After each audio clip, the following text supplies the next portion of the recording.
Hello, everyone, and welcome back to Here Be Dragons. It's me, Stephen and John, or it's us, Stephen and John. No Nessie this week. She's working. She'll be back next week, and we're going to have a fun one next week, too. I mean, we have a fun one every week, but yeah. This week we're going to talk about Star Wars Visions, the second half. Full disclosure to everyone, I had a rough week. I do not feel well. But the show must go on, so I'm here. I'm smiling, and let's do this. Yeah, it's funny. You're not feeling good. I'm admittedly overtired today, but we're gonna soldier on. Right. But yeah, no, everything going good otherwise though.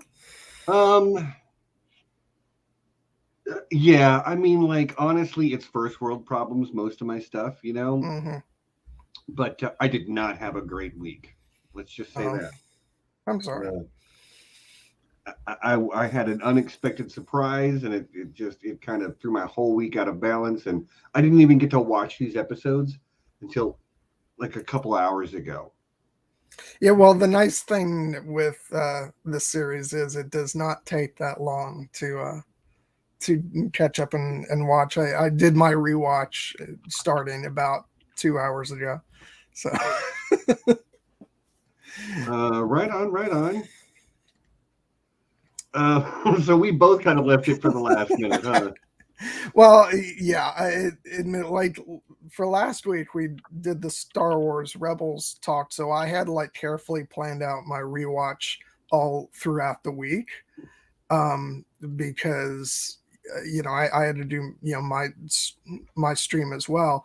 This week, I'll be completely honest. My attitude was like, okay, just take it easy, focus on on your big stream, and then Visions is only going to take an hour to get through the episodes, and you've already watched them a couple times, so just so admittedly, I was like, yeah, I can be lazy and put it on. Well, yeah, and as you say, on the upside, it was easy to get through them. Mm-hmm. But the thing is, like, I had watched them a couple times back when the episodes originally came out. So, see, I hadn't seen them at all yet. Oh, okay.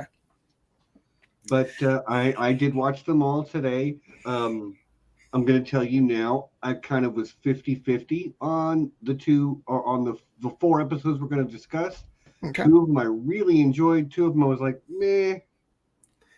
But they're all so different. It's almost impossible not to have to have the highs and lows feel like that. Yeah, that was, and I think my initial assessment was probably perfectly in line with yours, although we haven't discussed which are the 50-50, but I think I can probably guess. But it was funny going back to watch them today. I think especially because this was the first time that I watched these 4 in isolation without like coming off of the first 5, mm-hmm. that I was able to appreciate the episodes a bit differently, and just sort of take them on their own merits, as opposed to coming like right on the heels of the 9th Jedi, which is like, obviously probably the best of the bunch, honestly. Yeah, and it's the 1-2 punch of the Village Bride and the 9th Jedi, right? And like anything coming after that wasn't like a a 5-star thing, was it's going to be kind of a letdown. So actually starting with just Toby and then going from there, it actually helped me kind of look at these episodes without the baggage of how much I love so many of the ones in the first half.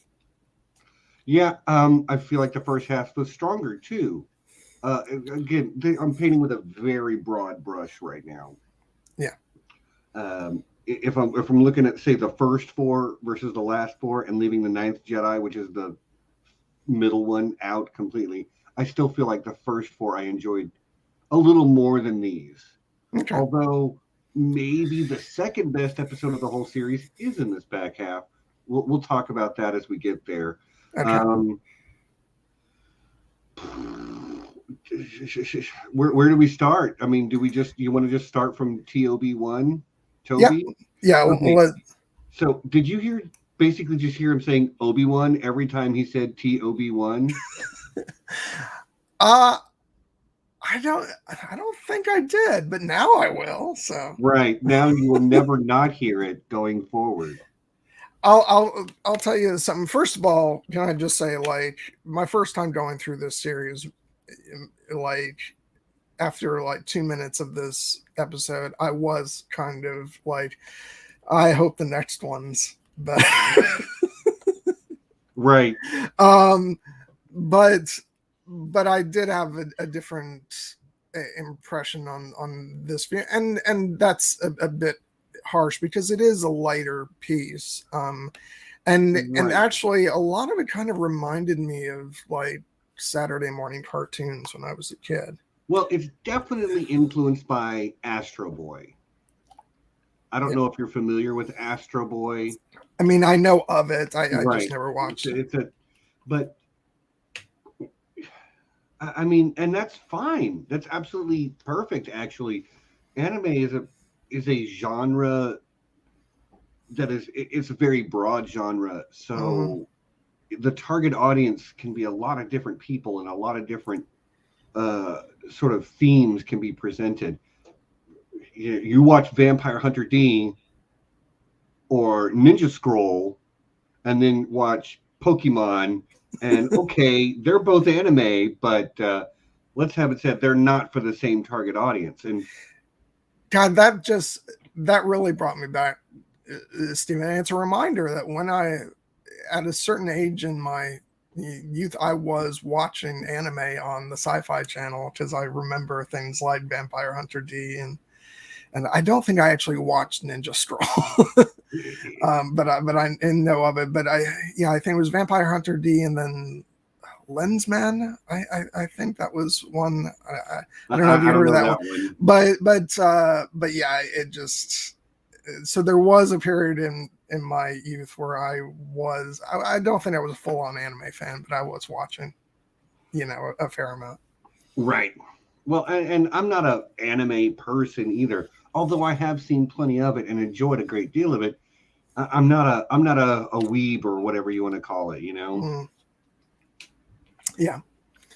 But this episode, I found it to be, it's charming. It's a Pinocchio story to some degree. Not necessarily learning to not lie or whatever, but Toby wants to be a real boy, or TOB1. Yeah.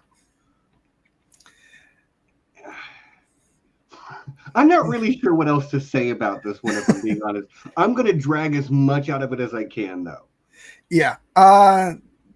No, I liked how, like, one thing I can comment on is, surprise, the music. I did kind of like the style, because I think it differentiated from a lot of the other ones, because actually a lot of the other scores for the other films are kind of steeped in traditional, like, the kind of stuff that I like, where it's, traditional instruments and, or orchestral sound. And this one is very decidedly in sort of, a more electronic and also kind of, like the episode, a bit more childish and bouncy with the music. And but I actually enjoyed that because it's a different change of pace, which, by the way, I have to mention for anybody who doesn't know, which I doubt is that many people, because I was going on and on about it, but the soundtracks for all of these short films are now available, so you can either buy them or listen to them on Spotify. There, I've done my plug. But yeah.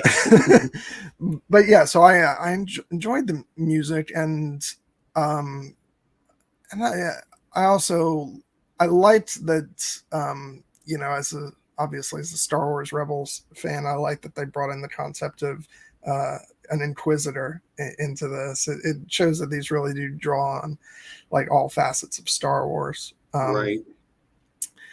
And Yeah, no, I just I enjoyed. It's a pretty simple story, but I did enjoy, the idea of this is another kind of post Order 66, but a good amount of time after that, where this the Jedi Master has taken refuge on this planet, but he's not just sort of staying quietly on there. He's trying to heal the planet uh, and do all that. And yeah, I mean, there's definite echoes of, like, Toby being Luke, being protected by this older Jedi, so on that sort of basic level, it recalls So a I'm going lot to of get critical for a moment, elements. okay? Okay, go And I ahead. understand that this one is its target demographic is not me. From the moment from its inception, its target is younger people. I really found it to be uneven from a sort of storytelling standpoint. Like I felt like it was choppy, and it just jumped to the next thing and jumped to the next thing, and I did not Okay. really like. This was probably my least favorite of the whole series, and Yeah. and the thing is, somebody out there, this is their favorite one of the whole thing, and you're not wrong. I'm not trying to crap on anybody else's enjoyment of the series, but to be honest with you, this one was my least favorite of the whole thing. I mean, I'd probably agree. I don't disagree, but I nonetheless found things that I did enjoy about it. And that's the kind of the thing when you're approaching these, and what, 9 different, or 8, or it might be 8, because I know a couple of the studios did a couple of the films, but when you're asking for all these different you know ideas and visions of what Star Wars means to those filmmakers, you're going to get a wide variety of things, and certain ones are going to appeal to certain kinds of viewers more than the other. That's kind of the point, to get all these different flavors of what Star Wars is. And I have no doubt that this is probably a big hit for some of the younger audience members. Um, and yeah, but yeah, so I enjoyed it, but I would probably agree with you that it's probably the weakest of the films. Um, so yeah. So we agree. Um, which But I is not to still, say, which is not to say it's bad. Like there were some shots that I thought were very beautiful to look at, and as you say, the music is good. But I did not connect with TOB1. see, I felt that way at first, less so on repeat viewings. I do find it to be an endearing story, so I think I still connected emotionally. It just was probably the episode that excited me the least, you know, sort of. So yeah, I'm trying to balance between being appropriately critical of the episode, Right. but not too much so to give the impression that I didn't enjoy it, because I did enjoy it. Fair. Like we pride ourselves on being honest about what we think and feel about any particular story we're talking about, and usually we're pretty effusive, given that we choose to talk about things we know we're probably going to like anyway. Yeah, but then there's the added element of I actually the added element that is my personal problem, which is that in the moment I actually like to be positive, so maybe I shy away from being a bit more critical Well, than I the thing should is, be. like, it's not bad. It's not bad by Yeah. any stretch, but it was the one that I connected with the least. Um, I okay. I found it to be kind of silly is not the right word, but like it had this childish quality to it, and then it got super dark, and then it went back to being childish. So maybe tonally, it felt uneven to me as well.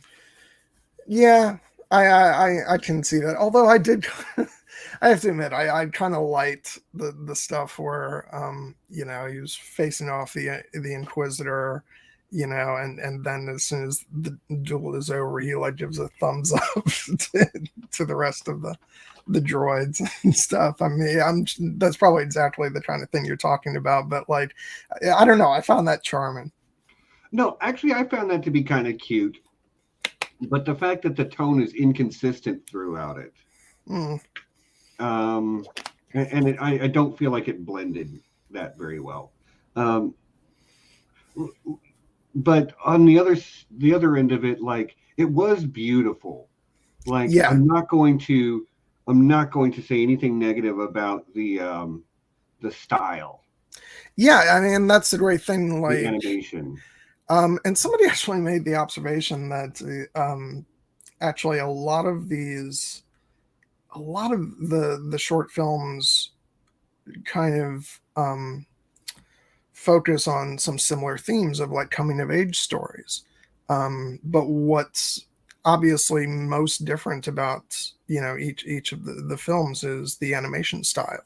Ranges all over the place, and this was very different from I mean, everything was different, but this especially, I think, was, going in a very different direction. And, but I loved the look of it. And I like the fact that every one of these, is their own unique animation style. So well, yeah. and let's have it said, this particular episode was produced by Studio Saru. It was directed by Abel Gongora and written by Yuichiro Kido. And all of those people deserve to have their names, said. Oh yeah, absolutely. There's a lot of work goes into all of these, even though they're not very long. People are pouring their heart and soul into it, and it is like, obviously, you and I are both huge Star Wars fans. This is one of many Star Wars shirts that I own. Same for you. Yeah. We've talked about all kinds of Star Wars stuff on this channel in the past. So clearly we love the IP.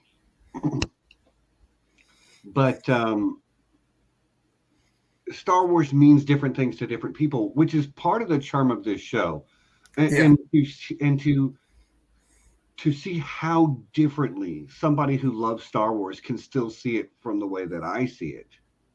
It is kind of heartening. Yeah, absolutely. Like, I don't have to love everything they make because it's not just for me. Yeah, and that's the thing. Even though this might be personally my least favorite of the shorts, I still I love that it exists as part of this anthology. And I think that that the unique qualities of this short just sort of enhance the rest of it, and in a way, like the fact that there's some ebb and flow in terms of my personal investment and things that sort of excite me the most is great, because that's like, again, it's the whole point of this, which is what Star Wars means to these filmmakers, and expressing that so that we can see Star Wars through their lens. And so for me, like, just because I might not respond to one of the shorts as much as another one, doesn't make it any less valid. We agree on that. Yeah, exactly. Yeah. Peter Griffin says it had a Pinocchio style, and he always roots for the AI to have consciousness. After all, they will be here after we go extinct. All I can say to that is, yeah. I will say, like, made me laugh. And I did get excited over, like the part where, the master appears to him and, and knights Toby. I always get excited by a Jedi knighting sequence. It's because we actually don't see, in like Jedi knightings that often. You really don't. Yeah. Like So the most famous Jedi that there are, we don't actually get to see them become the Jedi Knight. mhm. They either already are, or it happens off screen. Yeah. And that is something. You know what? I'll take that. That is something that this has that not a lot of other sort of mainstream Star Wars has. Um, and again, it doesn't need to fit canon or anything, but part of me goes, droids can't have the Force, you know. But but like it's not doesn't just belong to me. And the fact that somebody looks at Star Wars and sees, I want an Astro Boy like droid who is in fact a Jedi. Um, that's a fun story. I like it. Yeah. There's nothing wrong with that.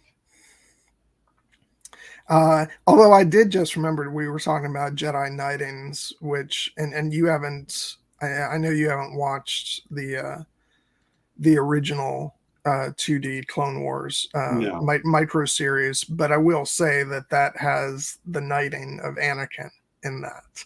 So nice. and that is a pretty nifty sequence. So, but um, yeah, I'm going to have to agree with Peter again. If TOB1 can have the Force, that means R2D2 definitely did.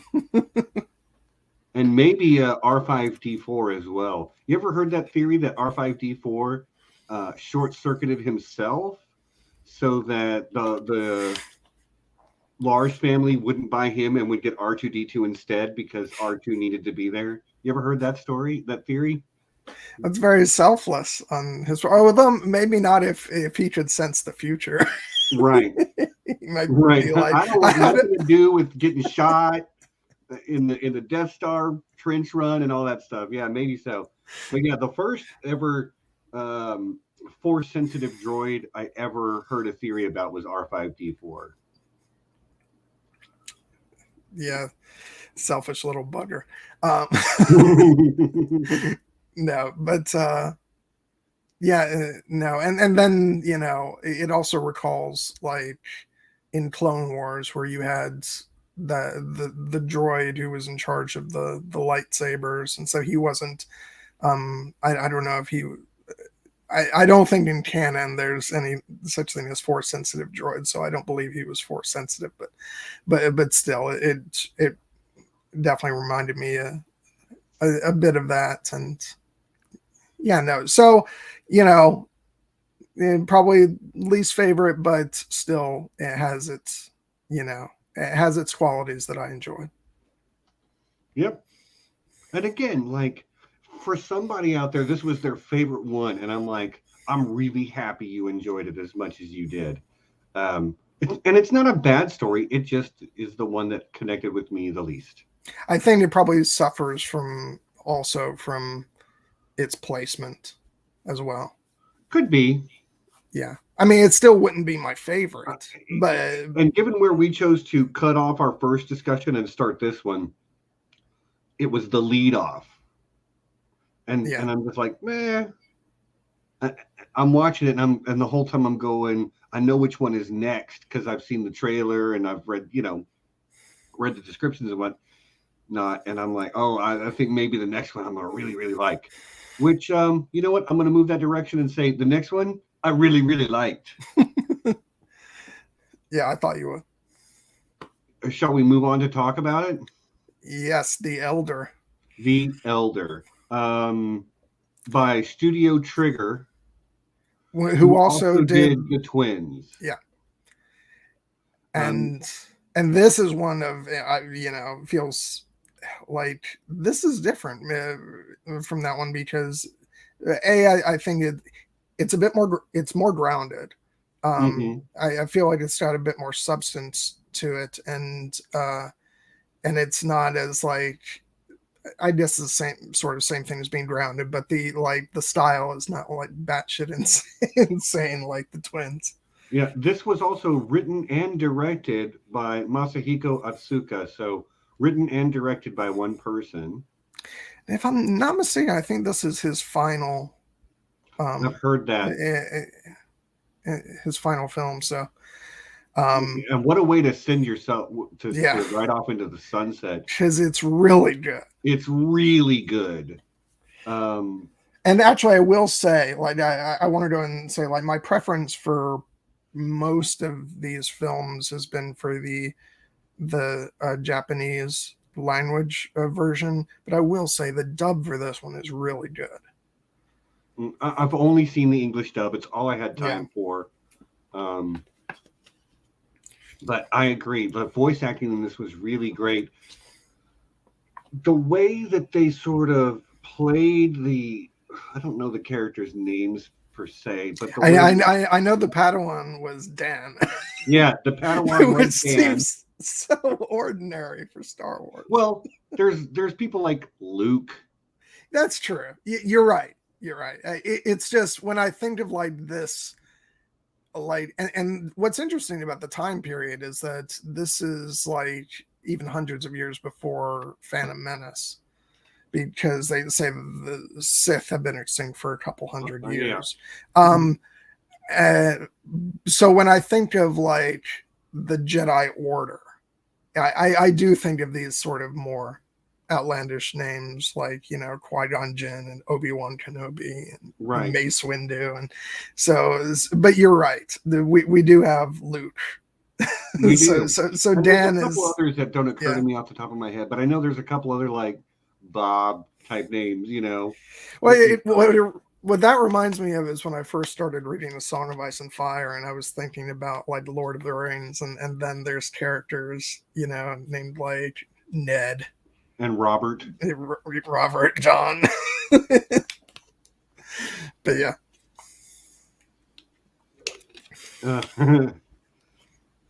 I mean, look, to me, Sean, I don't want to fight you. I'm an old man. You'll probably beat me up. But I'm sorry. The best Jedi name belongs to the best Jedi. And that is, of course, Plo Koon. I'm just there. Now I've said it. Peter Griffin says, I don't know why I thought for sure the Padawan was going to become the Elder's apprentice, but I'm glad I was wrong. I'm glad you were wrong, too.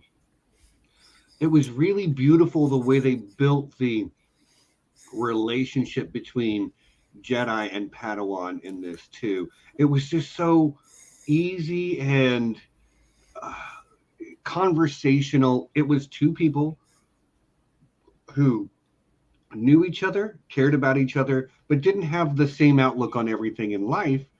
And they bounced off of each other and they gave each other little ribbing jokes and whatnot. Yeah. And that's going back to what I was saying about the voice acting in the English dub being so good. It's like, especially like this opening sequence, you establish that rapport between master and apprentice, and it all felt very conversational. And I personally think that's kind of hard to maintain when, you know, the sort of point of a dub usually is to match lip movements and just get the general idea across. But you really felt, you know, the bond, you know, between master and apprentice and the banter between them. I thought it was so well done. Yeah. And of course, it's a shame that Nessie isn't here, because the master definitely did give me Qui-Gon vibes. Yes. Oh, and this hair. I was just like, bruh, you got to tell me what you do to get your hair to look like that. Because, my God, I'm going to see if I can't find a picture. I fell in love with his hair. I'll find it. It's going to take me a second, though. I don't type fast. What was that character's name? Tajin? Yes. Who was voiced by David Harbour in the English version. And credit to the other actors. Dan was voiced by Jordan Fisher, and the Elder by the legendary James Hong, who I have met in person, by the way. You are shitting me. No, I met him at an anime convention here in Dallas, That is in, so cool. Gosh, it had to be the late 90s.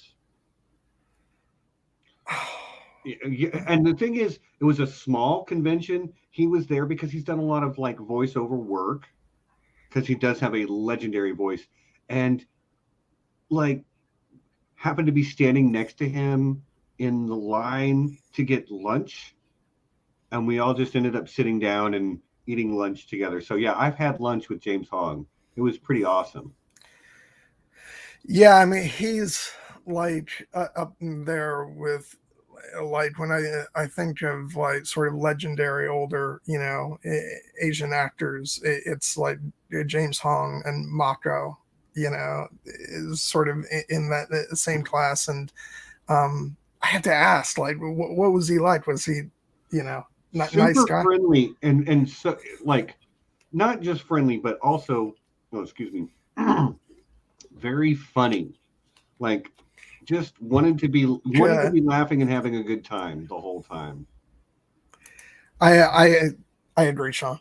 Like I'm so jealous.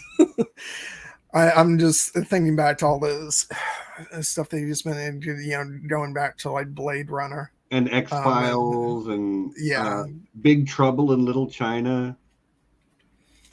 Like Big Trouble in Little God, China. If you haven't seen that movie, like maybe don't, but like it's not a good movie, but it is funny.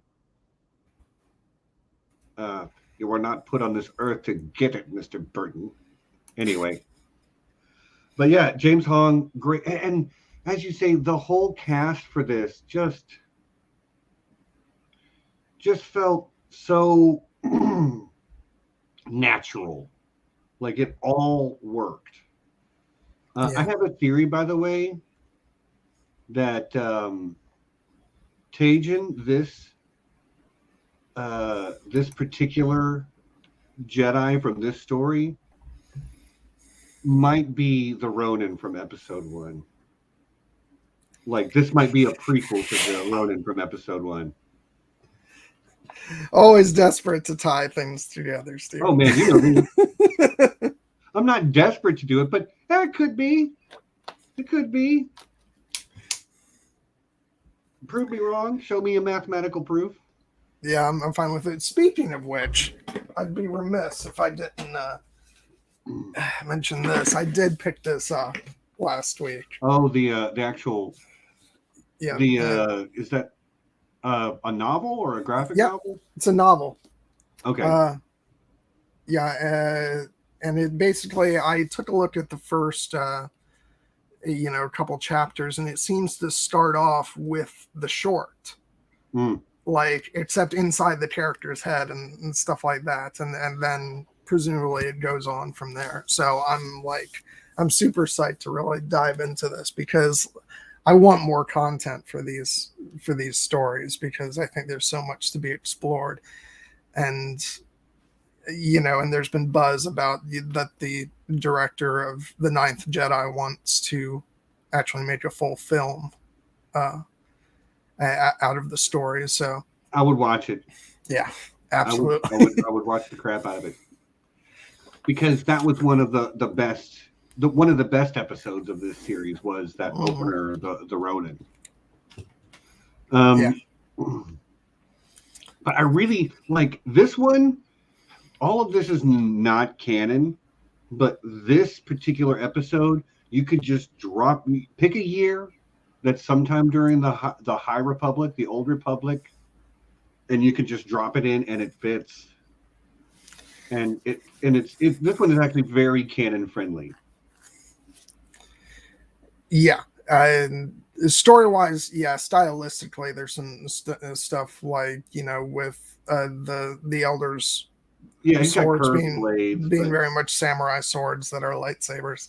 Um, but yeah, no, it works. But that's the thing about the stories that are kind of removed from the time frames that we're familiar with. Um, Now, granted, we don't know exactly you know how long before Phantom Menace this is. There's a range of a couple hundred years. Um, and I know there's the High Republic novels now, which I admittedly haven't read, but still, it's a largely, because it's an ambiguous time frame. It feels like it could just go right in anywhere. Just wanted to give a quick shout to Top Shelf Fandom. Just finished watching Clone Wars, and yes, those last 4 episodes, you could basically just make a movie out of them. And I'm still waiting for them to edit them together as a film. You're a film editor. Just do it. Just do it. If they were available some other way other than streaming, I totally would. Grab life by the Nike and just do it. But I'm really glad, Justin, that you excuse me, that you enjoyed it. Because it's so good. And Rebels, we're season 2 in Rebels on our watch through, and it's been really good. Also, just wanted to say hi, Miss Man Jones. Thanks for dropping by. Tell me when you're gonna start doing your Star Wars content too. I know you've been talking about it. I'm here for it. Just let me know. But where were we? Oh yeah, we were still discussing this episode, The Elder. Yeah, and and we were still talking about sort of the relationship between Master and Padawan. I like that, that Dan gets some, sarcasm in there where he's like, I was being sarcastic. I'm going to pretend I didn't hear that. Right. That's the kind of thing, like, that is such an effective storytelling technique. Don't tell me that these two people have a long-standing relationship and they easily bounce off each other. Just make them easily bounce off each other. Show them having history. And we've seen enough like Jedi Padawan relationships to know how they go. We saw Anakin and Obi-Wan. We've seen Ahsoka and Anakin. So we know that they can be contentious at times.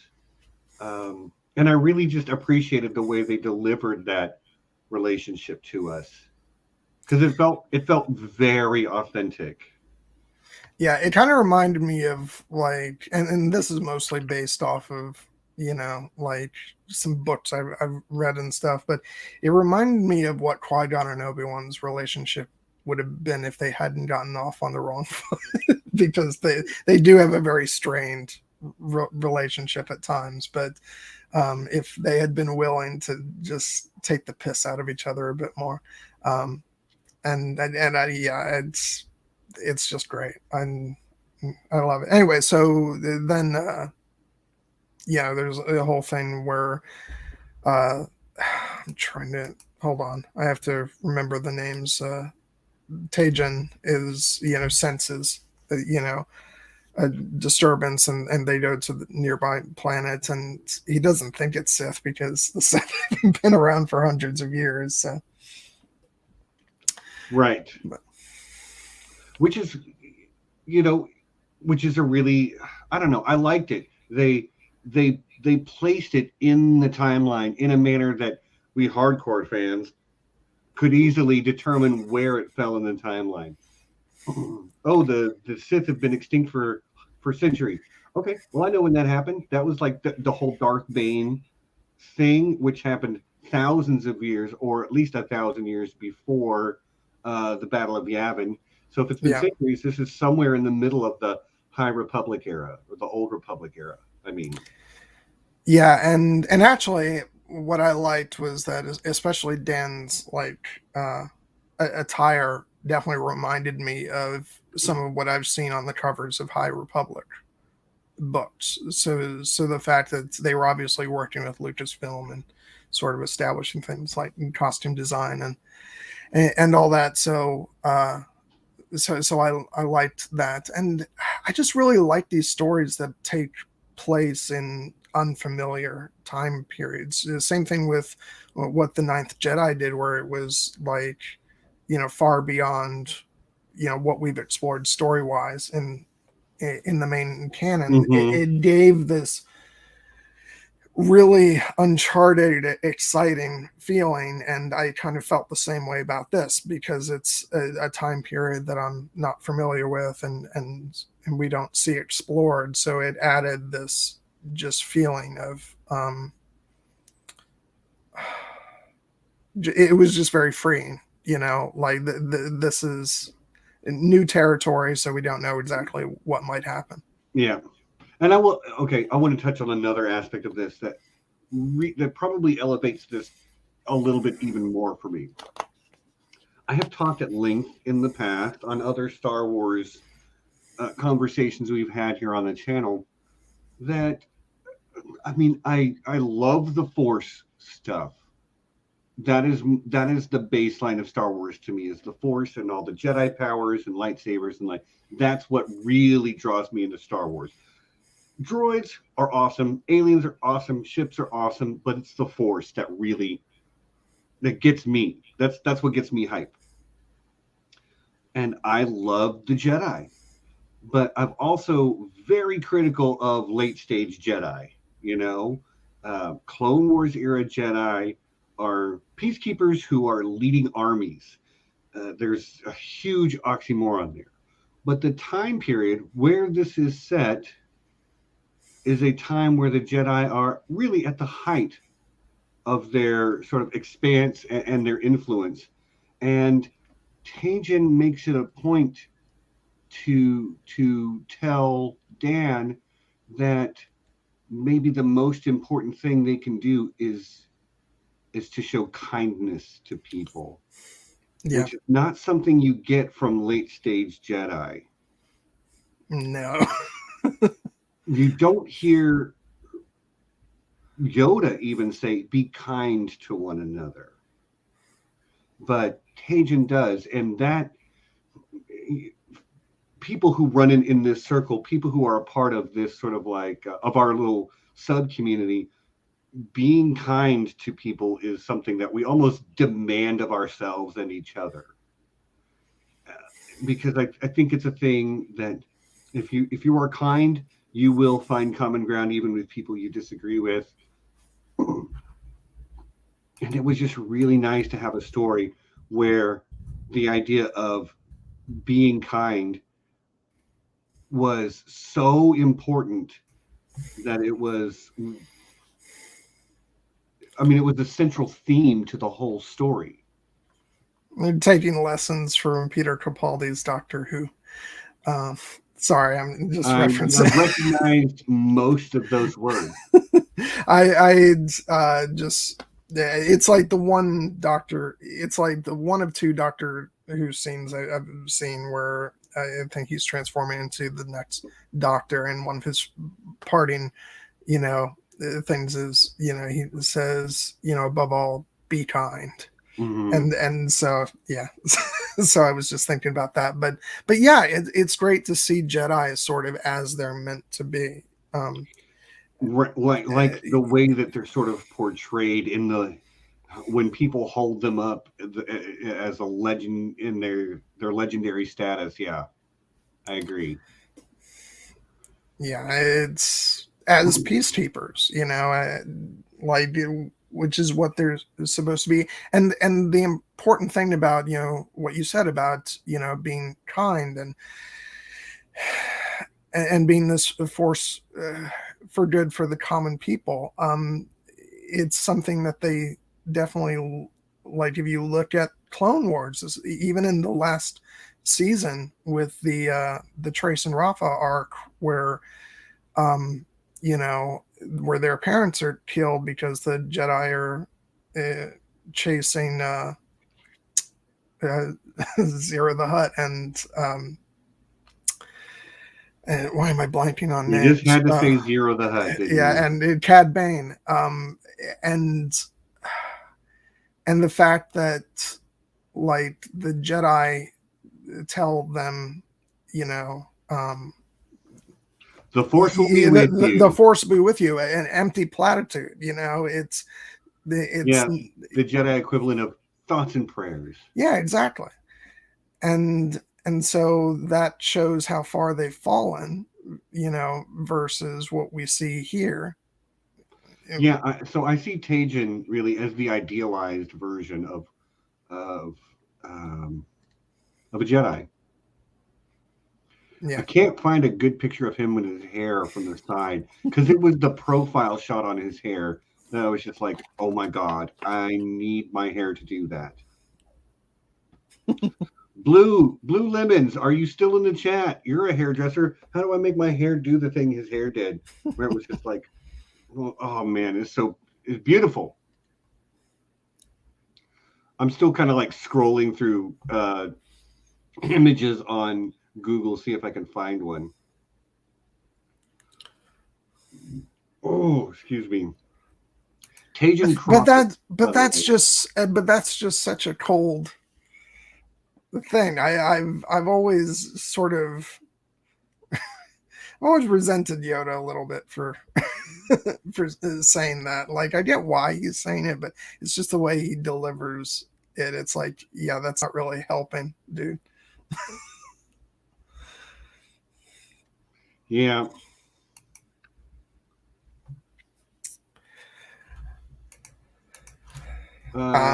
Train yourself to let go of what you fear to lose. And the thing is, that's like a complicated idea, and it's a very Buddhist ideal as well. Okay, Blue, I will. Okay. I got to find some decent picture of this so Blue can know what the heck I'm talking about. Yeah, no worries, everyone. Just like, this is just what it is. It's just, look, this is just what it is. Some streams end up being like this. I can't find a decent profile of him, but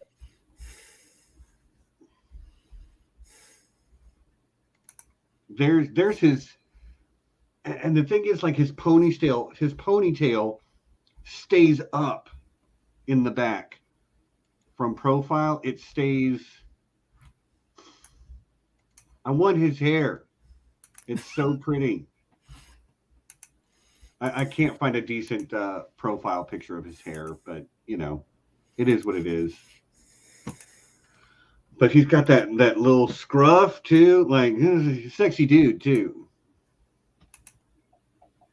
Yes, Justin, absolutely. Hubris is what blinded the Jedi. They became complacent, which is, I think, exactly what the Sith wanted them to do. Although I do enjoy that this guy, this elder, wasn't Sith. He wasn't Sith. You could tell by some of the things he said. He did not have a 100% Sith outlook. Yeah, but he may have been formerly Sith, which which kind of recalls what we were just going through with Rebels, where, you know, Maul is like, formerly Darth.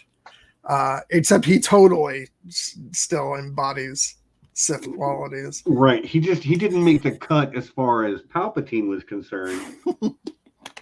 But he's still a Sith in his outlook. Whereas the Elder, he's a little bit more, what's the way I'm trying to put this? The Sith see fear and totalitarianism as a means to an end, not the ends themselves.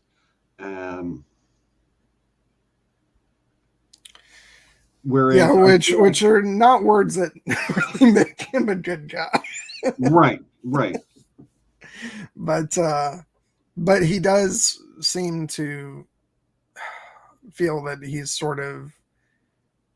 he's above, you know, whatever the Sith's concerns are, and he views them as lesser. I'm getting, I don't know if you noticed this, but in the chat, I'm getting tips on how to make my hair do that. Mostly it's like all the hairspray, all of it. Not some of it, all of it. Start sending in your hairspray, people. You know, I told y'all at the beginning, I'm not feeling great, and I'm not feeling great. You know, we're gonna push through, but if you see me going or wiping the sweat off my forehead, that's why. I'm I'm maybe under the weather. But yeah, so I really did love this episode. I loved the relationship. I loved the bad guy. I loved the conversation between Tajan and the Elder. There was some weird stuff, like why did he turn into rocks when he died? And yeah, but again, like that just. But like whatever. But like for me, that just goes back to that. This is. It sort of enhances it as, you know, none of this is canon. So stylistically, that's what the director wanted. Yeah. Oh, I've lost Steven. Stylistically, I think the director just wanted that to happen. There you are, buddy. Yeah, my mouse has a whole bunch of like buttons on the side and stuff. Oh wow. And if I accidentally click that one right there, it's the back button, if you will. Yeah. Now I will say, like, I love just the whole thing with the Elder, his appearance, his sort of the creepiness of how he just appears and he's hooded, and then his laugh, his yeah, almost Christopher Lambert style. Yeah. But it just it all worked so wonderfully, and I actually thought that Dan was dead. Like I did too. When he cut him down, I was like, "Oh shit!" Also, like there is something about the way that they portrayed Tajan, like arriving on the scene right after the Elder puts Dan, takes Dan out. Tajan arrives on the scene, and he is calm and balanced and centered emotionally until the fight's over, and then he's like, Dan, are you okay? Like he allows himself to be in the moment emotionally again. Yeah, and then that's what you're saying. It's like he's sort of the perfect embodiment of a Jedi. Like the platonic ideal. Yeah. And Peter says would have fought either Sith or Jedi at this point, the Elder would have, looking for that honorable death. And I think you're right, but like I think part of what this episode is talking about is the ridiculousness of the idea of that honorable death. Like, this is not a thing to strive for.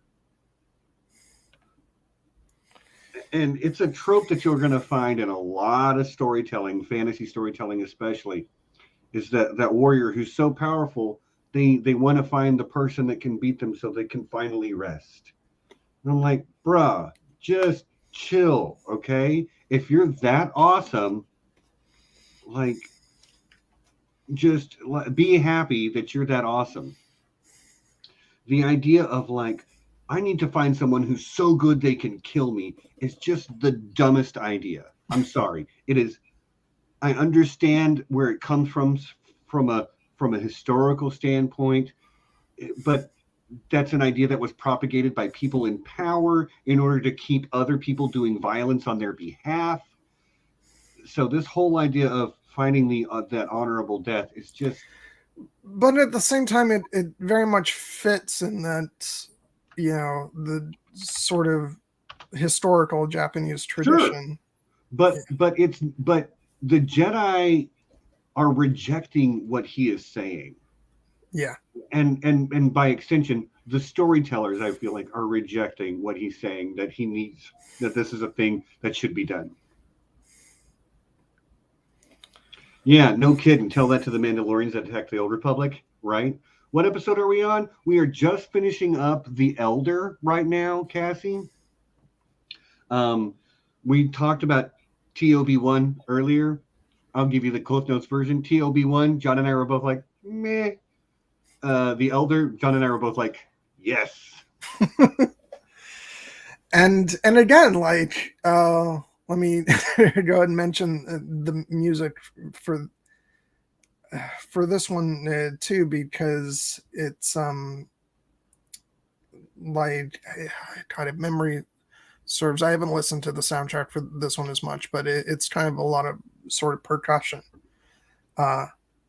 in this one, or maybe drums. Sorry, I might be mixing up the music for this one and and the last episode, but very sort of minimalist, which is, versus like when we get into the next episode where that's more sort of lush orchestral music. But yeah, no. But again, that going back to what I was saying, where each episode is stylistically so different from the others, and that goes with the music too. It's very different qualities. Kathy, that's hilarious. That is hilarious. And I bet you got no solid answers because it's hard to have perspective when on a beam of light, like to tell how long it is. And given that it's hand-drawn animation, they're going to vary. So just curious, what is your final assessment, or do you have one about whether or not they are katana or wakizashi?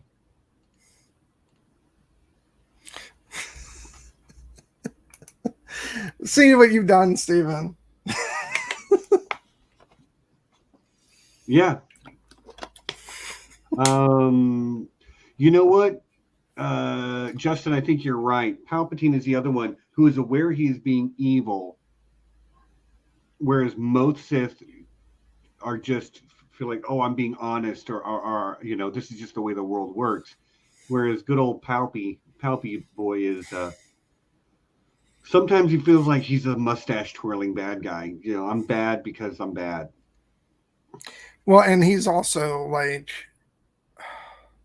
I can't wait to get further along in Rebels so we can really talk about this, but he's always in pursuit of more power. Mm-hmm. And, in whatever form that takes. And so he's, whereas I feel like a lot of other Sith kind of are more like true believers in a way. Whereas I think for Palpatine, it's just, it was a means to an end. It's a means to an end. Yeah. Yeah. But,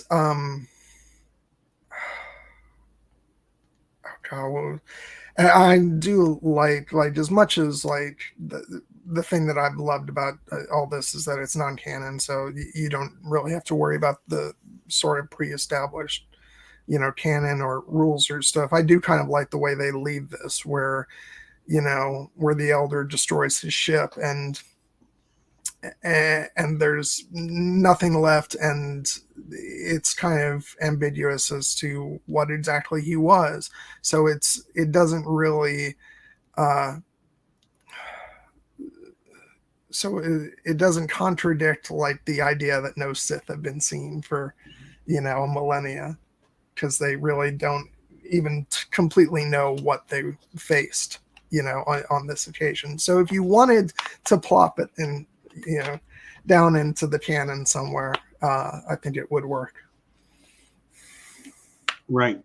And I appreciated that. I appreciate that other stories are going to do what they do, but it was nice to have one that I feel like you could just go, just drop it in 500 BBY, and it just falls right in and fits. It's not a square peg in a round hole there. We discussed this last time too. In Western storytelling, most of our stories get wrapped up at the end with a nice little bow, and almost none of these have that. Yeah.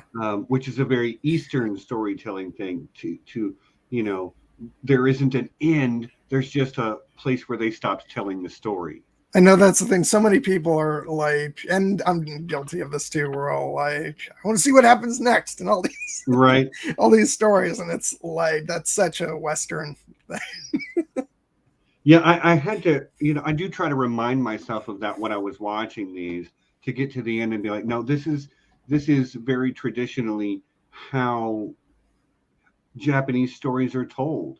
They don't necessarily have a solid ending point. They want the viewer to continue to engage with the story in a thoughtful way, and and they do that by allowing them to imagine what's next. Yeah, and like I've always actually kind of Love that. This is going off on a tangent, and I'm going to get some people angry at me just for having this opinion, I'm sure. But the way I kind of always viewed the ending of the show Lost, which was where I know a lot of people were frustrated because you didn't get like concrete answers to some of the mysteries. But, you know, however much of this was intended or not, I've always been of the opinion that they resolved all the character arcs, but in a way, what was cool about that show was the mystery and trying to theorize and figure stuff out. And I kind of like the fact that there's still a lot of that left in that show. So every time I go back to watch it, I can still theorize and I can. Yeah, my problem with the Lost ending isn't that they didn't explain everything. It's that they said they would and then they didn't. Okay. Well, I don't want to get into a Lost, right? But I just wanted to draw sort of a parallel there, where sometimes it's okay to get to the end of a story and to be left to your own imagination and to think about wondering what's next, wondering what did that mean. Yeah, exactly. So shall we do the mid-roll? Yep. Okay, great. Mid-roll. Like change gears for a second. Hi, I'm Steven. I'm the host of Here Be Dragon. One of the things we would like for you to do if you are here right now is to hit that subscribe button and push the little thumbs up. It's probably about right there. Your screen may vary, but it helps the algorithm. We are trying to grow the channel, so hey, it would be cool if you did, because like we want to continue to grow the channel. I will direct you down into the description to find links to my Twitter, John's Twitter, and our lovely co-host Nessie's Twitter. Nessie not here this week; she's got to work. But all of our relevant links are down in the description. Excuse me. I'm sorry. I told y'all a couple times already I'm not feeling great. So I'm soldiering through, but I am not at the top of my game this week. Got to make sure we shout out our patrons because we love you guys. You are the best. And they are, our alpha patron is the leader of our High Council, this dude right here, ridiculous Ed Tollett. You are the man. Drive safe on the way home, because I figure you're about to head home. So yeah, y'all, thank you, Sean, aka ridiculous Ed Tollett. The High Council also consists of Lord John Bronsteen the Wise, Sixto Sounds, aka JP the Axe Grinder, and this lovely lady, Lady Leaf Underhill. Thank you, High Council patrons. You guys are the best. Also very good, but not quite as good as them, are the lords and ladies of the realm. I mean, you guys are awesome too, but I can't tell one group they're the best and then tell another group that they're also the best. So you're like best, but like right here? Okay. But they are Ryan Stavka, the Russian quartermaster. The ravishing, reflective rambling, who says snack run during mid-roll. That's part of what it's here for too, pee break and stuff. And also the fantastic Arch-Maester Emma, who is not here in the chat right now, probably because she's sleeping, because she lives across the ocean and it's early Monday morning for her right now.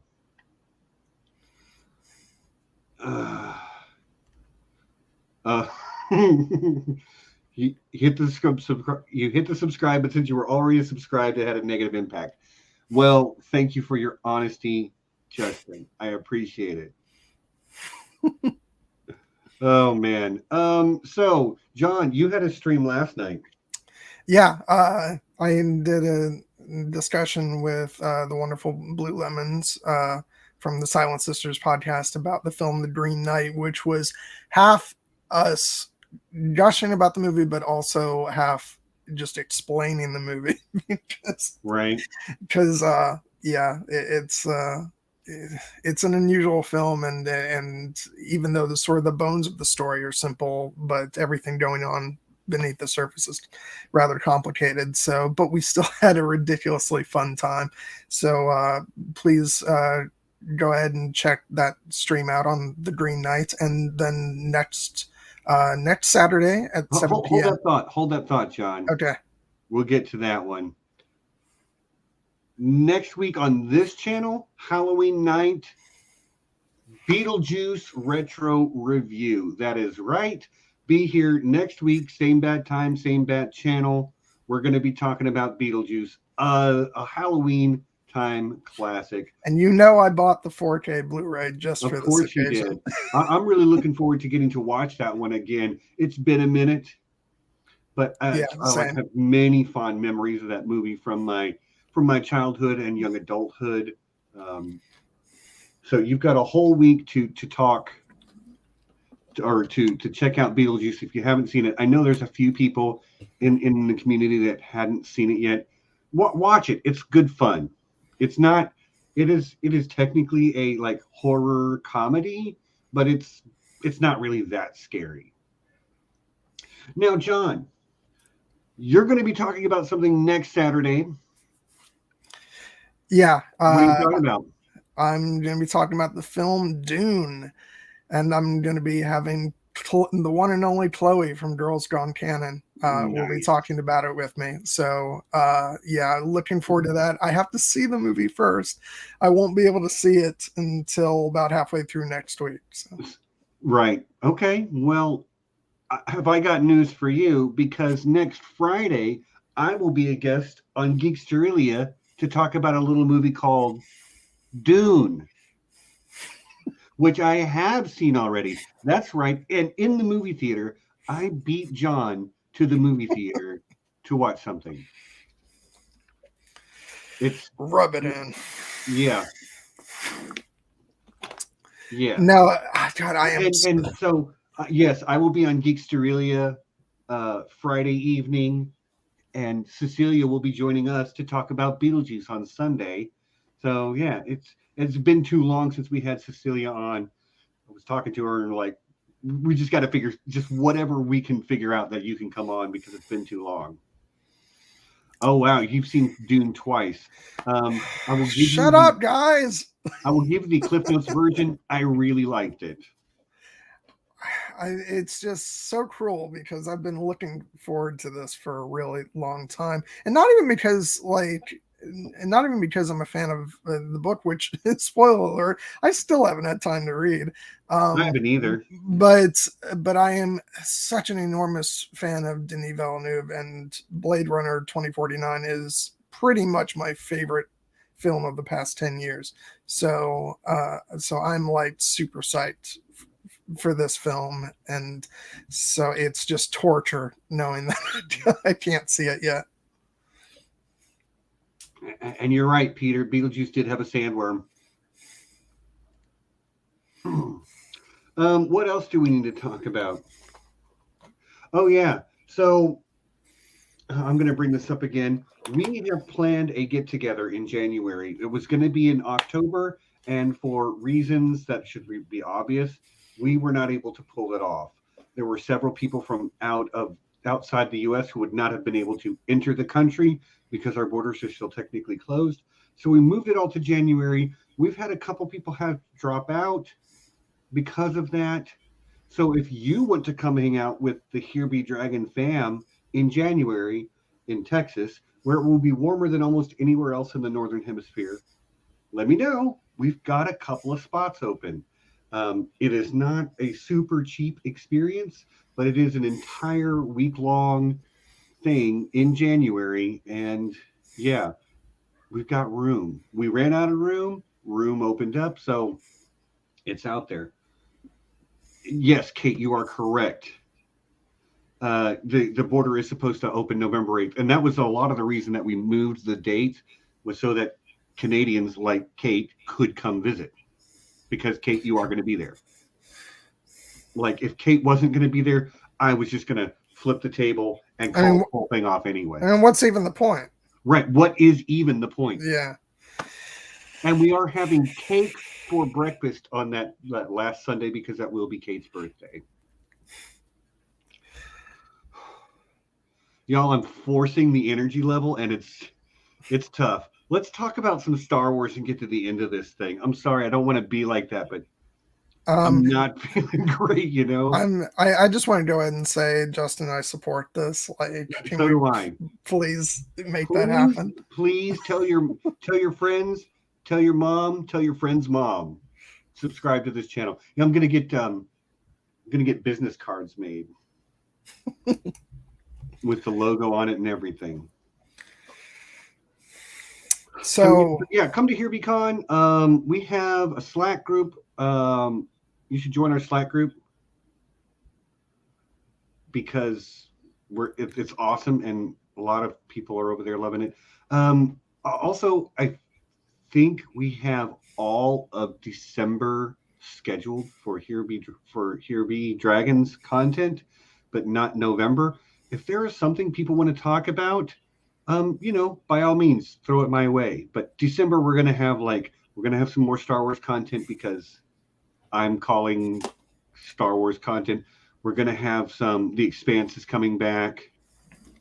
We are going to have the most awesome retro review we've ever had on December 19th. Are we going to wrap up what if discussions? Probably not. If I'm being honest, that show did not do it for me enough to make me want to go back and talk about it at length. I did not connect with what if half as well as I had hoped I would. No comment. Right. John's not hurt by that either. I mean, I am the resident MCU fan. John's the resident MCU troller, you know? I know. I need to stop that. I'm sorry. But to be honest with you, I don't have any great desire to go back and talk about what if. They were fine. They were fun, but they didn't really do it for me. Anyway. But if enough people really, really want it, I guess we could do a stream where we crammed in the other, 6 or 7 episodes. And honestly, we only did the ones we did because I was looking for content at the last minute. Y'all, I'm dizzy. Can you do you need to stop, Stephen? Okay, I cannot leave it on that. I've got to fix this. Okay. Yeah, you don't want to give the people what they want, Stephen. Yeah. Look, one John is more than enough. Thank you. I mean, are you okay to continue, Stephen? I mean, I'm going to leave my camera off. Okay. And I am going to lean my head over. So I think I can. I'm going to push on for now. Okay.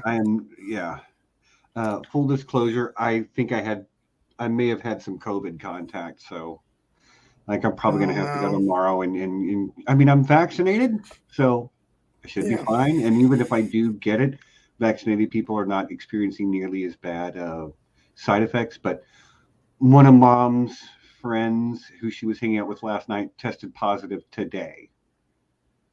And so I feel like it's even too soon for it to have incubated, but from that contact, but even so. I mean, I'll leave it up to you, Stephen, but I'm inclined. Let's talk about Lop and Ocho. You're sure? Because yes. I think everybody will understand if. No, I get it. You guys are all really great, and I am not going to cause injury to myself or harm to myself. But so if I need to go, I'll go. But let's talk about Lop and Ocho because this was the best of this group, in my opinion. I loved it, and when I saw Lop in the trailer, I was like, what the heck is this bunny person doing in my Star Wars? But the story was so beautiful and so good. And the story of this idea that that family is as important as it is, that family isn't necessarily who you're blood related to. It's family like John. We do not share genetic markers. We do not share ancestry, but we have chosen each other to be part of the group, part of our, we're family because we chose it. And that's something Yeah. I think everyone here can sort of vibe with. We all are chosen family for each other. Yeah, there's a line later on this episode that says, inheritance has nothing to do with blood, and the sentiment there is, and by extension, family has nothing to do with blood, and obviously, that speaks a lot to our found family that we've established, and just the idea of family, like that. I mean, this one really pulled on the heartstrings, especially like I hate to jump further ahead, but like just because of the emphasis on family and emotion, that final fight of the episode like has so much emotional context, and and the music that comes in at that point is really emotional, and so I don't want to. We'll discuss that when we get to the end, but yeah, I found this a very both heartbreaking and heartwarming episode. And yeah, I absolutely love Lop's design, like bunny character, like give it to me. That's that's the kind of stuff that I just love, and I think it worked brilliantly. I also really appreciated that you get the 7-year gap in there, which really lets them, because Ocho is so different over that 7-year period, but not so much so that you can't really see that this, someday we're going to be a real family. Girl grows up to be this imperial sympathizer, imperial officer, even. Yeah. Because and her reasons for doing so are extremely relatable, understandable. She's doing what she feels is the right thing for her people. But ultimately, I disagree with her assessment, but that doesn't mean that I can't understand how she got there. Yeah, it's one of those things.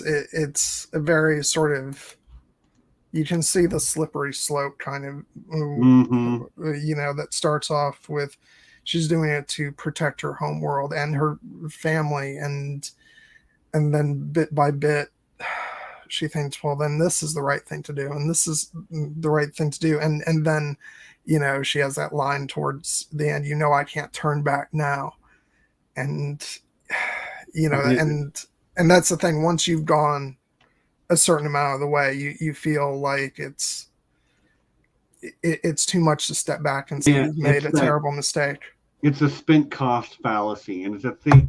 Anytime you hear somebody say it's too late for me, which is like a direct Darth Vader quote, by the way. Yeah. And as we all know from Return of the Jedi, it was not too late for Darth Vader.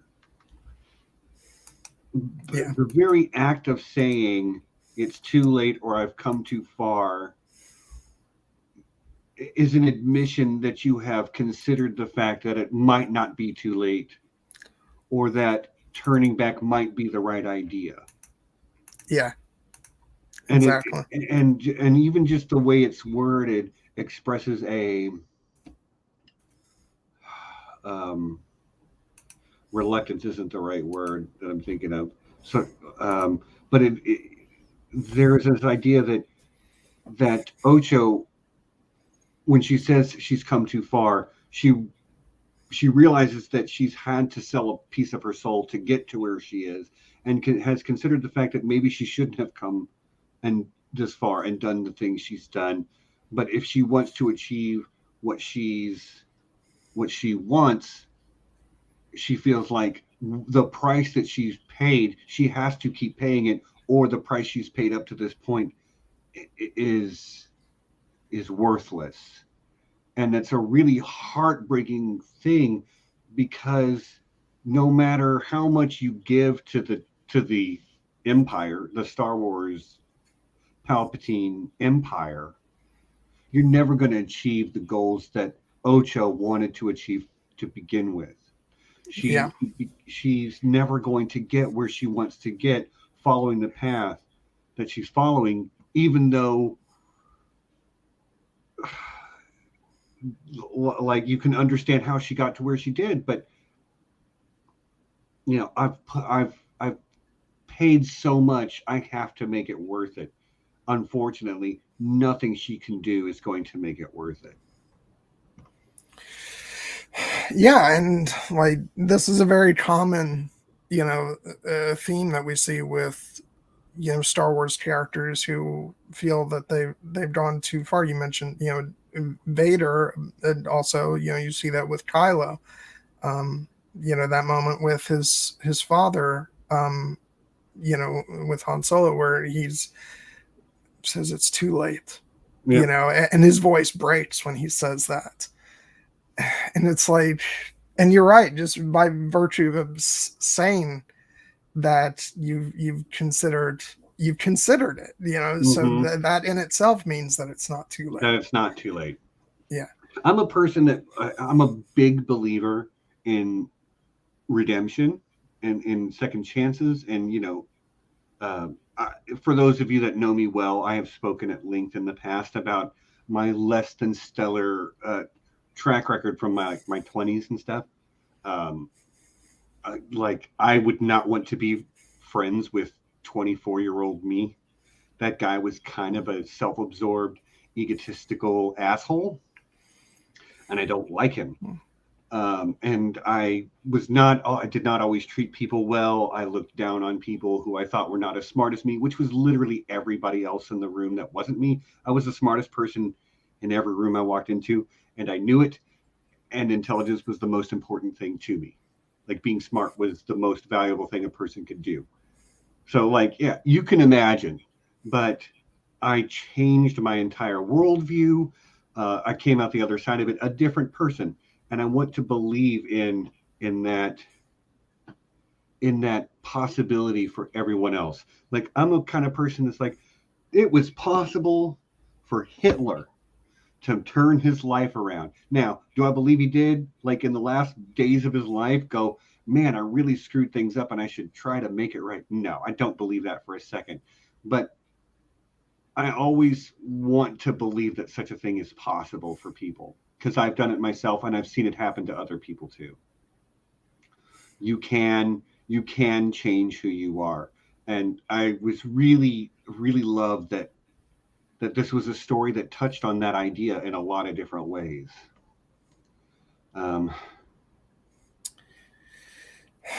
Yeah. And aside from, on the one side of this, you've got these notions of,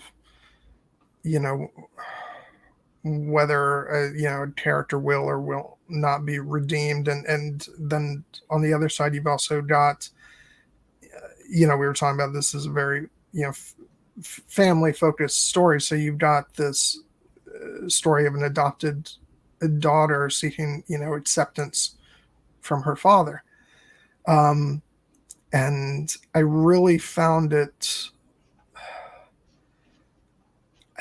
it's funny. I didn't intend to actually talk about this on the stream because I feel like this is going a bit too personal, but I was rewatching the episode today, and And I started to wonder why I feel such emotion at stories that often deal with tender parental relationships, especially between a father and a son, or a father and a daughter.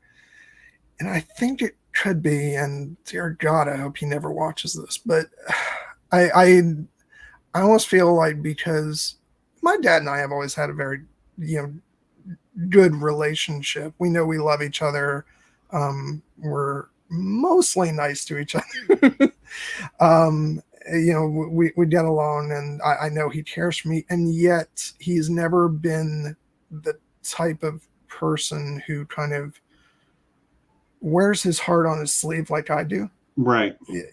And so just seeing this moment between the father and Lop, where he is talking about, he's sorry if he ever didn't show the same kind of love that he did towards Ocho, and it's really kind of exposing himself on an emotional level, and acknowledging her as and as his daughter and heir. It's just,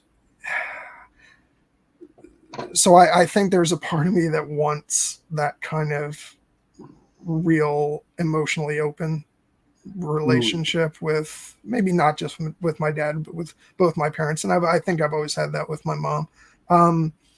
So I don't know. Yeah, sorry. This is getting real. This is getting real therapist couch. But let me just say, you cannot force it. You can never force your dad to do that. But you're not crazy for wanting that, because that's your sort of like emotional, that's your love language, so to speak. Yeah. And so I think those kinds of stories always really resonate with me. And so that moment between Lop and her father, where he's presenting the sword and accepting her as as his heir, and not so like, and more than that, just fully acknowledging her as his daughter. It really tugged at my heartstrings. And this, I'm trying to think about, I've actually struggled to think about whether this is my second favorite episode or if The Village Bride is, but it's neck and neck. Yeah, they're both extremely good. Yeah. One thing we didn't say is that this one was produced by Gino Studio, written by somebody called Sayawaka, and directed by Yuki Igarashi, all of whom just crushed it. Like, everything in this episode was so good.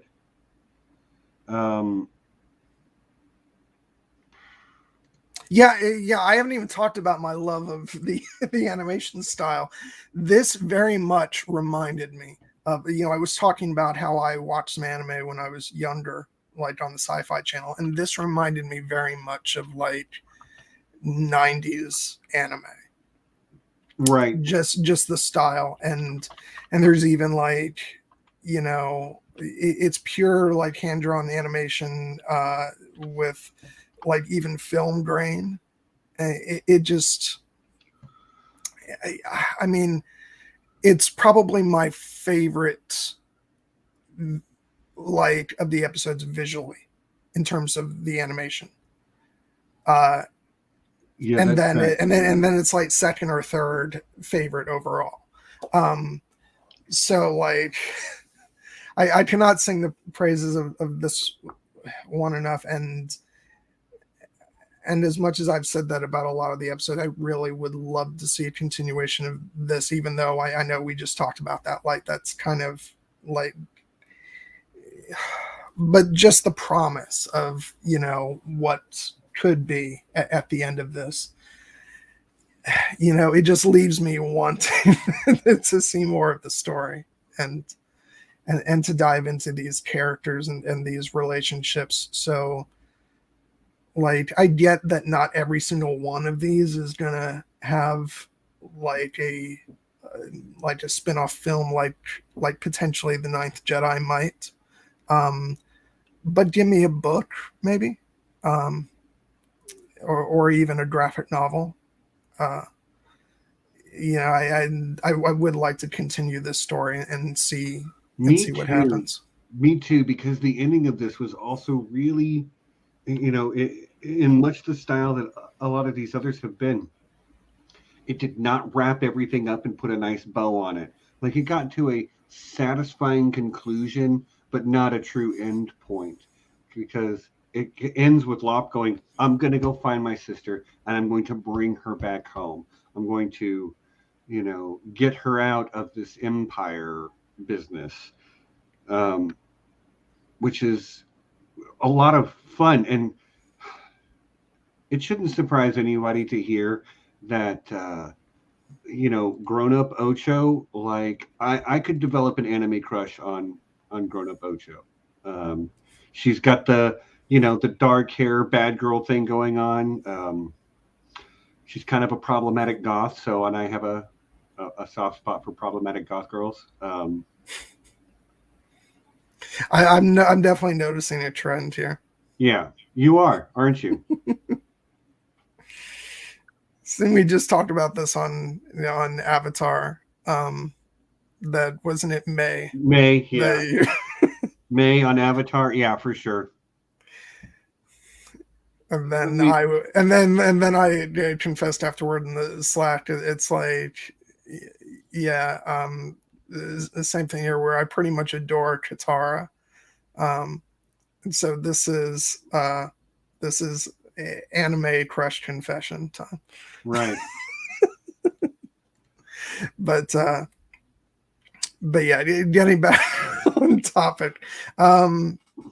No, they're just really great characters, and like I said, what this story had was we talked about the fact of not I'm going to put this up. Well, the holograph,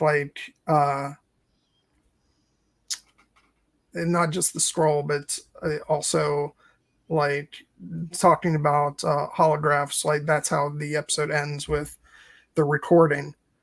Saying, in just a little time we'll be a proper family, and that's how it ends. And that's so heartbreaking, but it fills you with hope. So again, that's why I want to see the story continue. But back to what I was saying, you and I were having the discussion about the Toby episode, which, maybe didn't have, for you especially, didn't have sort of that emotional anchor that drew you to the character. Right. Whereas this one, I feel like I was totally in sync with these characters and I cared about them. And especially Lop. I don't want anything. I don't want her to suffer any heartbreak, and which she's inevitably going through, because her family's being torn apart. Here's the thing: I actually do want her to experience emotional heartbreak, because that makes really great story. Yeah, that's right. The conflict that they're trying to resolve. But when it happens to somebody you care about, that's what makes the story that much more compelling. I saw that comment earlier a second ago, by the way. Yeah, and Jackson the Rabbit. And Jackson is what gave them the sort of leeway to go ahead and make a character like this. Yeah, I don't know that character. I'm going to be honest with you. I'm a Star Wars fan, but I'm not a deep lore Star Wars person the way some other folks are. I love you guys that are. I love Star Wars in general, but I don't know it the way that some other people do.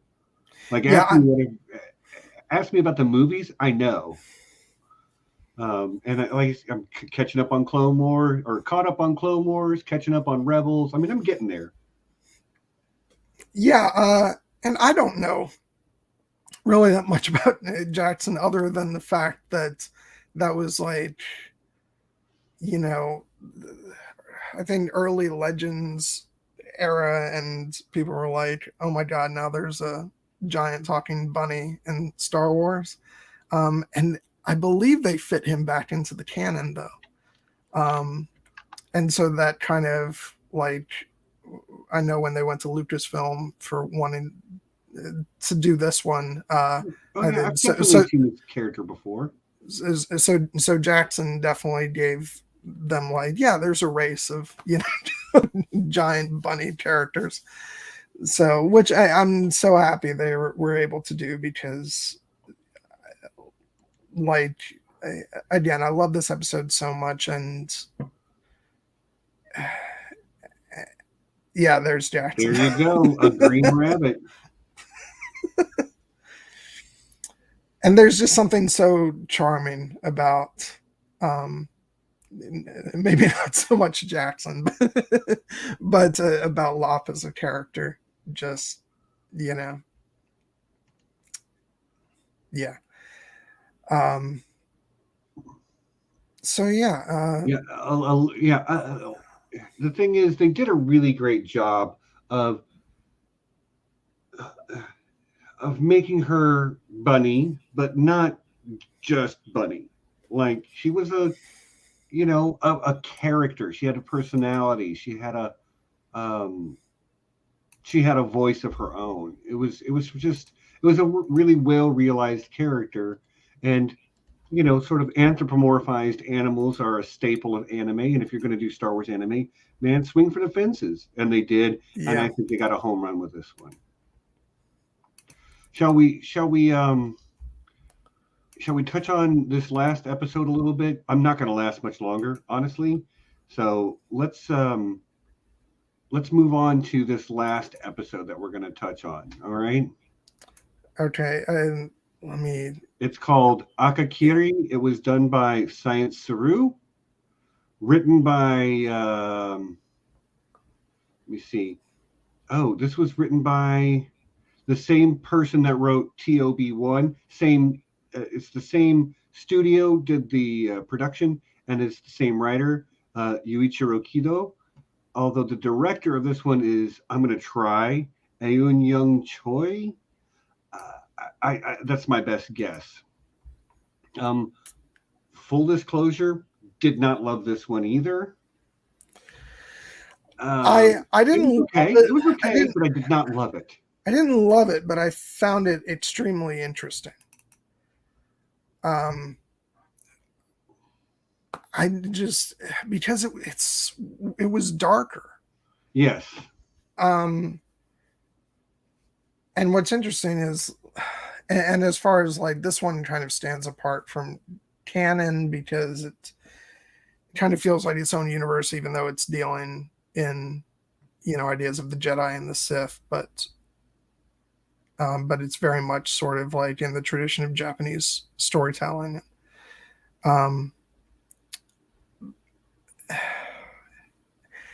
And yeah, I mean, I also had flashbacks to the anime overall doesn't reflect it, but I mean, the one element with it was written, reminds me of Lawrence of Arabia.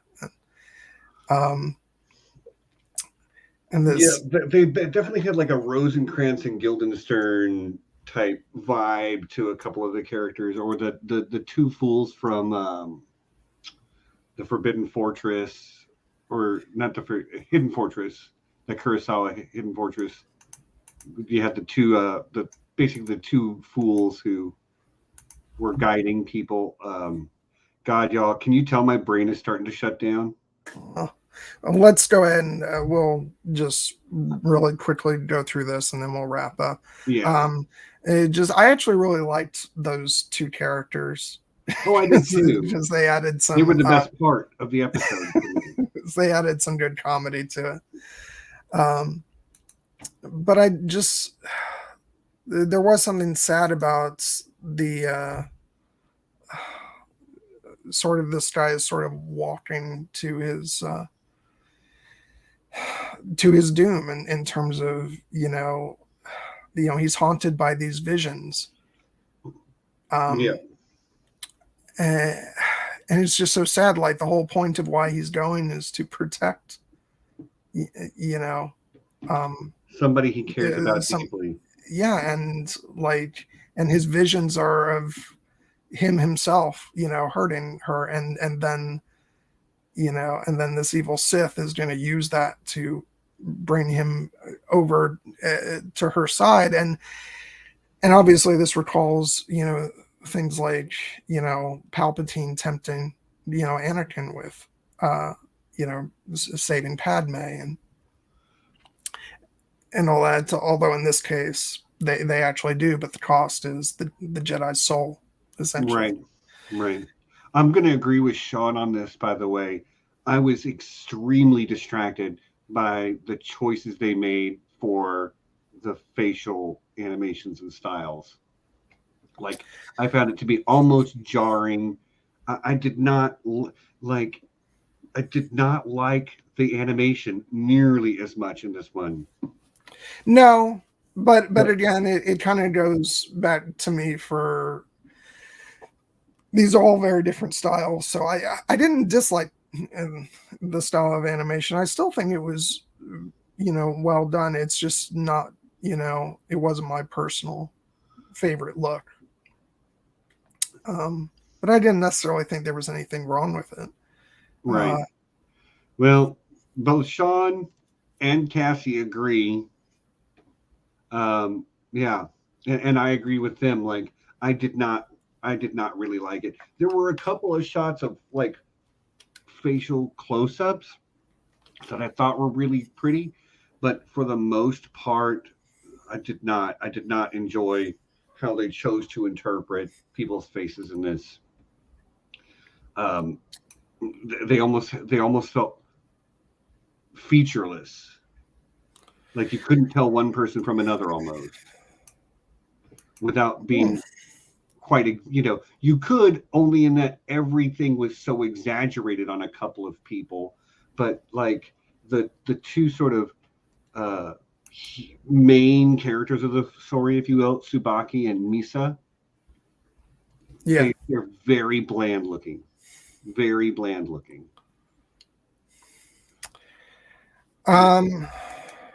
Yeah, well, right, I'm not going to crap on it anymore.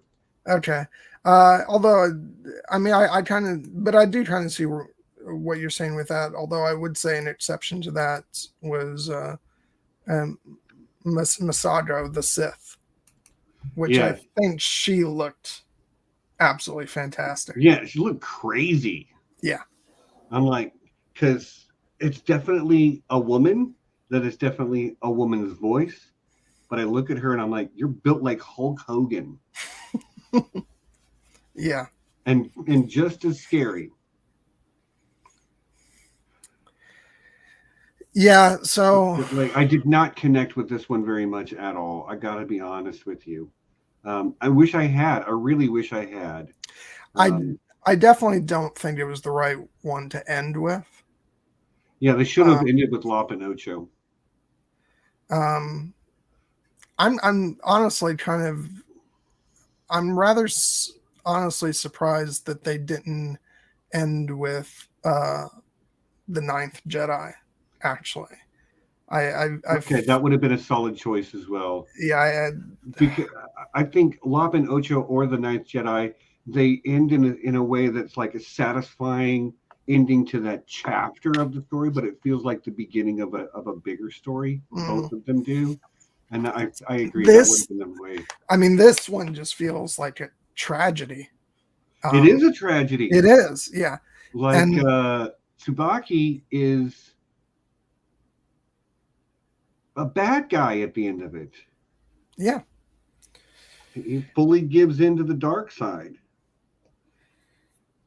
And the thing is, it's that classic, like, it's almost like Hamlet, where he goes about, he makes decisions based on on trying to avoid something he sees in the future, and it causes the thing to come true.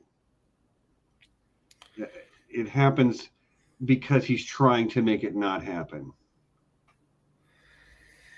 Yeah, that's the thing. I'm always like, haven't these people watched any films or TV shows? Clearly not. Like, they do not have critical film analysis in the Star Wars universe. Because like this is like if you try to avoid the thing that's prophesized or that you've seen in a future vision, chances are that whatever you're doing is going to contribute to that end. Right. Yeah. I mean, as Sean points out, like, have you not seen the prequel trilogy?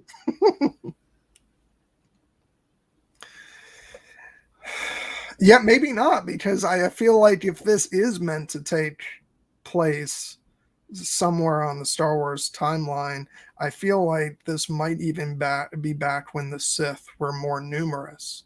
Yeah, it on Wikipedia, looking at the entry, it says prior to the initial extinction of the Sith.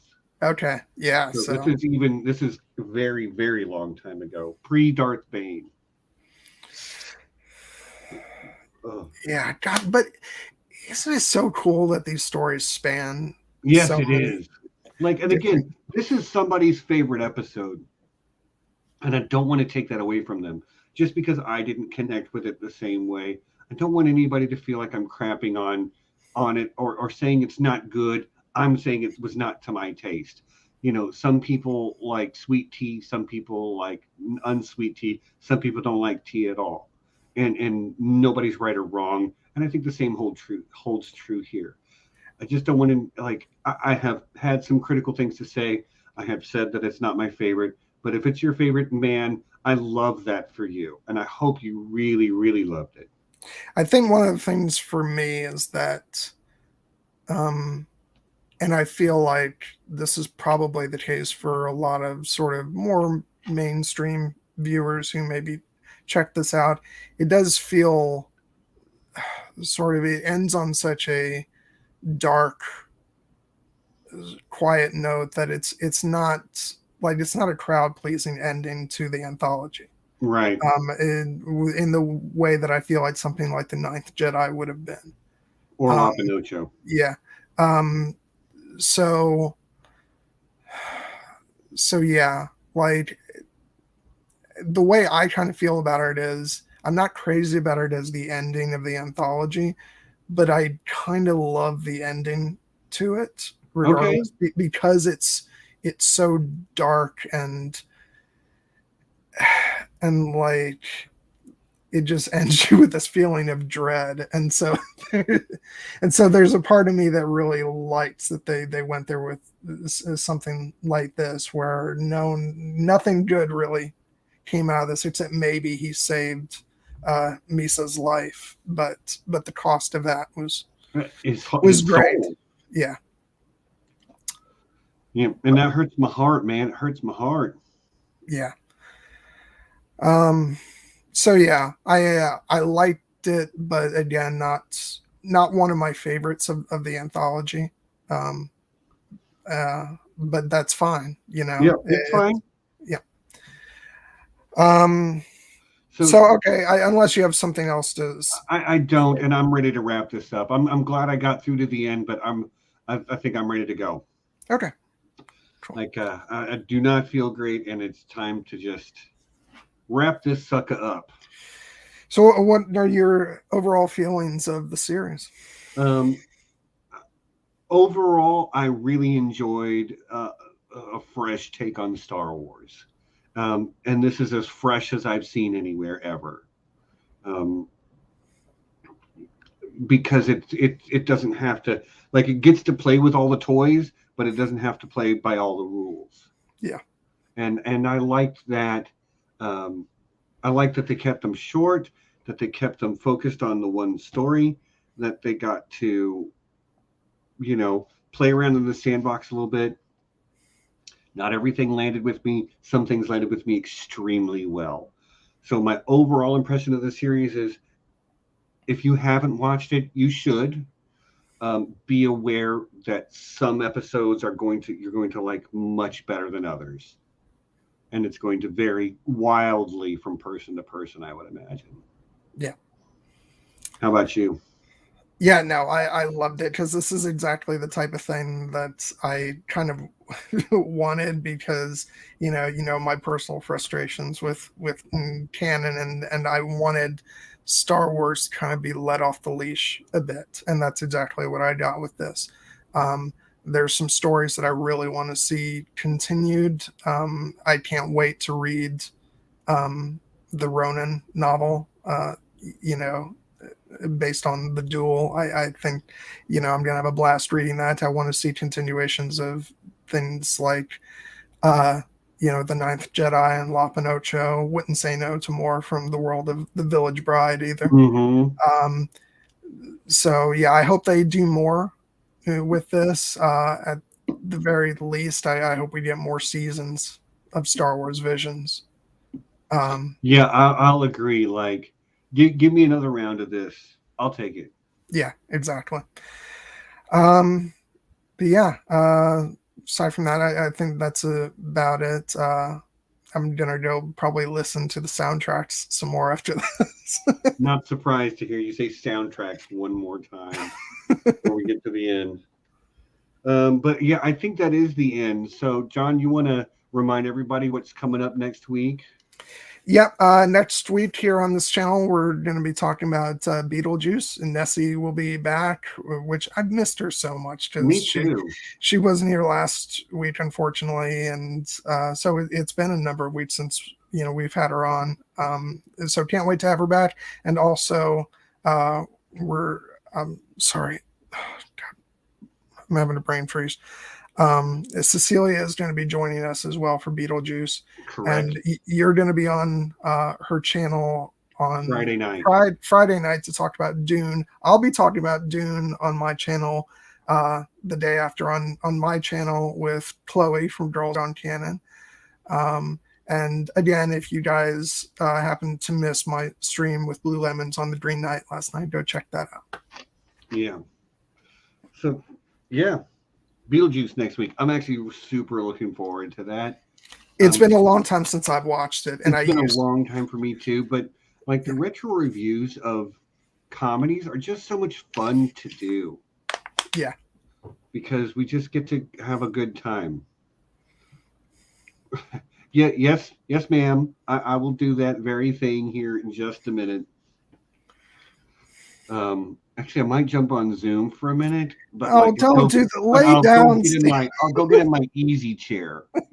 I'll go get in the lazy boy and get on Zoom. You don't know what's good for you, so let me tell you, get some sleep. Look, I have had a house guest all week, and I haven't been able to get on Zoom much at all, and I've missed my friends this week. So, Beetlejuice. Yeah, thank you. That actually was a thing that happened in our group chat. Nessie was like, "What are we doing this week or next weekend?" And I was like, "Beetlejuice," and John said, "Beetlejuice," and so I typed it yet again, put in the GIF of it and everything. It was we had a good time. Well, what was so great about it was because it was accidental, because you and I entered Beetlejuice like almost basically at the same time. Yeah. Yeah, so that's what was so funny. And then we just went for it. Yeah. But yeah, it's going to be a great time, but I'm getting yelled at by Cassie, but you're not my real mom, so you can't tell me what to do. We will get in touch with your mom, Stephen. Don't make us. It's not like she's hard to get a hold of, Some of y'all have her phone number, I think. But anyway, I might jump on Zoom just even for a little while because I'm going to have a cigarette and chill out for a minute before I go to bed anyway. But yeah, I think that's the end, John. Next week we got a lot of Dune talk, which, again, my 3-second review is I liked it very much a lot. It is not perfect. I've got one very specific complaint about it, but 99%, I know you haven't seen it yet, John. I'm really curious. Yeah, I've got to see both James Bond and Dune next week. So. Yeah, Aaron, Dune, good. Yes, Dune, good.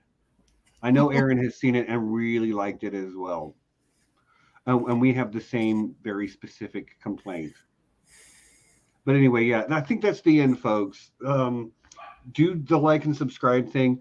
Am I calling the banners? Yeah, if you guys want to jump on, I'm going to be on Zoom for a little while. I'm not going to make it for very long, but I am going to get on because I've missed my buddies this week. I haven't had any chance to get on all week. Yeah, there you go. But yeah, so if you want to come hang out with us on Zoom, I might be on for about a half hour before I go to bed. And if not, that's all right too. People got lives. But yeah, I think that's the end. So we'll wrap this up. Thank you, John. You're great co-host as always. Thank you, chatter. You guys are like being able to do this type of thing right here, where I throw up the engaging with the chat is always a huge part of what makes these great. Excuse me. I love you all dearly, even when you are telling me go get some rest, dumbass. It just proves that you love me. But yeah, come back next week for some Beetlejuice. Watch Dune with John. Watch Dune with me and Cecilia. Yeah. So that's the end. Until next time, you know what it is. Peace and be excellent to each other, everyone. Gosh, I really am off my game. Bye, y'all.